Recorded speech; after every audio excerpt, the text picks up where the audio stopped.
আসসালামু আলাইকুম বন্ধুরা, একটা পাসপোর্ট সাইজের ছবি তৈরি করার জন্য ফটোশপে যত ধরনের কাজ করতে হয় সবগুলো কাজ আজকের একটা ভিডিওতে দেখিয়ে দিব। যেমন ছবিটা কিভাবে ক্রপ করবেন, কিভাবে এটার এডিটিং করবেন, ফেসগুলো কিভাবে স্মুথ করবেন, যদি ঘাড় বেঁকা থাকে ঘাড়টাকে কিভাবে সোজা করবেন, ব্যাকগ্রাউন্ড কিভাবে পরিবর্তন করবেন, সবকিছু একটা ভিডিওতে ডিটেলে দিয়ে দিব। অবশ্যই ভিডিওটা সম্পূর্ণ মনোযোগ দিয়ে দেখবেন, তাহলে পাসপোর্ট সাইজের ছবি তৈরি করার জন্য আর কোনো ভিডিও আপনার দেখতে হবে না। তো চলুন আজকের ভিডিওটা এখানে শুরু করি। আর যারা নতুন আছেন, যারা ফেসবুক থেকে দেখতেছেন ভিডিওটা, তারা আমাদের পেজটিকে ফলো করে রাখবেন। আর যদি আমাদের ইউটিউব চ্যানেল থেকে দেখে থাকেন তাহলে অবশ্যই চ্যানেলটিকে সাবস্ক্রাইব করে সম্পূর্ণ ভিডিওটা মনোযোগ দিয়ে দেখবেন। সম্পূর্ণ কাজটা দেখানোর জন্য আমি এই ছবিটা নিয়েছি। তো আমরা একদম প্রথমে ক্রপ টুলে ক্লিক করলাম। এদিকে আমরা পাসপোর্ট সাইজের জন্য ওয়েটটা রাখলাম 40 mm এবং হাইটে 50 mm, রেজুলেশন 300 রাখলাম। রাখার পরে আমি প্রথম অবস্থায় আমরা ছবিটাকে এভাবে ক্রপ করে নিব। তো দেখতে পাচ্ছেন আমি কিন্তু এতটুকুতে রেখে এন্টার প্রেস করলাম, ছবিটা ক্রপ হয়ে গেল। তো এখন আমরা প্রথমে কালারটাকে একটু গ্রেডিং করব। তো আমি কন্ট্রোল বি প্রেস করলাম, এখন এদিক থেকে হাইলাইটে ক্লিক করলাম, দেন এটাকে একটু এদিকে বাড়িয়ে দিলাম এবং এটাকে একটু কমিয়ে দিলাম। ওকে বাটনে ক্লিক করে দিলাম, কন্ট্রোল এল প্রেস করলাম এবং এখন আমি এদিক থেকে লেভেলটাকে জাস্ট হালকা একটু বাড়িয়ে দিব, দেখবেন যে মুখের উজ্জ্বলতা বেড়ে যাবে। এখন দেখেন আমার ফেসের মধ্যে যদি কোনো স্পট থাকে, যেমন এই একটা এবং এই একটা, এই ধরনের স্পটগুলো জাস্ট আপনি হিলিং ব্রাশের মাধ্যমে রিমুভ করে দিতে পারবেন। তো দেখেন আমি এখন কিবোর্ড থেকে অল্টার বাটন চাপ দিয়ে ধরলাম, এরকম হয়ে যাবে। পাশের জায়গাতে ক্লিক করলাম, এখন এর উপরে গিয়ে ক্লিক করলাম। এভাবে কিন্তু আপনি ছোট ছোট স্পটগুলোকে জাস্ট এক ক্লিকেই কিন্তু ভ্যানিশ করে দিতে পারবেন। তো কোনো স্পট থাকলে এভাবে রিমুভ করে দিবেন। দেওয়ার পরে এখন আমাদের যে কাজ সেটা দেখাবো। তো দেখেন এখন আমরা যে কাজটা করব, প্রথমে চলে যাব ইমেজে, তারপরে অ্যাডজাস্টমেন্ট, এরপরে সিলেক্টিভ কালার। এখান থেকে আমরা জাস্ট ছবিটাকে সুন্দর করার জন্য রেডটাকে একটু কমিয়ে দিব, এই দুইটা লাইন কমিয়ে দিব এবং এদিক থেকে যাব ইয়েলোতে, ইয়েলো থেকেও সেমভাবে এই দুইটা লাইন কমিয়ে দিব। এখন যাবে একদম নিচে ব্ল্যাকে গেলে দেখেন দিকে যে চুল এবং চোখের ভ্রু, চোখের মনি, এগুলোর কালার একটু গাঢ় করার জন্য আমরা জাস্ট এটাকে একটু বাড়িয়ে দেবো। দেখতেই পাচ্ছেন একদম কুচকুচে কালো হয়ে যাচ্ছে। তো ওকে বাটনে ক্লিক করে দিলাম। এখন যে কাজটা করব, ফিল্টারে ক্লিক করব এবং এদিক থেকে আমরা গ্রেন সার্জারিতে ক্লিক করব। এদিক থেকে রিমুভ গ্রেনে ক্লিক করলাম।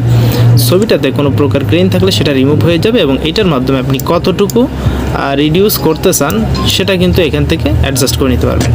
তো ওকে বাটনে ক্লিক করলাম। এখন আরও একটা ফিল্টার ইউজ করব। ফিল্টারে গেলাম, নিচে গিয়ে ইমেজনমিক, নয়েজের প্রফেশনাল, এটাতে ক্লিক করলাম। ক্লিক করার পরে আমরা এদিক থেকে দেখতে পাচ্ছেন ফেসটা কিন্তু টোটালি স্মুথ হয়ে গেছে দেখেন।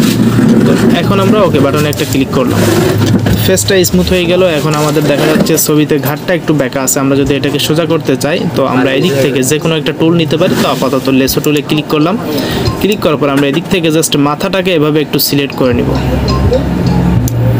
তো এখন যেটা কাজ করব, মাউসের রাইট বাটন ক্লিক করব আর অবশ্যই মাউস পয়েন্টারটা সিলেকশনের ভিতরে রাখবো। মাউসের রাইট বাটনে ক্লিক করে এদিক থেকে ফেদারে ক্লিক করব। ফেদারে 2 আছে, আমি আপাতত এখানে 20 রাখছি, আপনি 30ও রাখতে পারেন, সমস্যা নাই। দেন ওকে বাটনে ক্লিক করব। কিবোর্ড থেকে কন্ট্রোল জে বাটন প্রেস করব, একটা কিন্তু লেয়ার কপি হয়ে যাবে। এই যে এদিকে দেখতে পাচ্ছেন মাথা, এই লেয়ারটা কপি হয়ে গেল, এই যে জাস্ট এটা। তো এখন এই লেয়ারে আমরা ক্লিক রাখা অবস্থায় দিক থেকে মুভ টুলে ক্লিক করব। এখন আমি চাইলে এটাকে একটু ঘুরিয়ে নিতে পারি, যতটুকু প্রয়োজন ঠিক ততটুকু। দেন আমি এটাকে একটু স্লাইডারের মাধ্যমে অ্যাডজাস্ট করে নিলাম।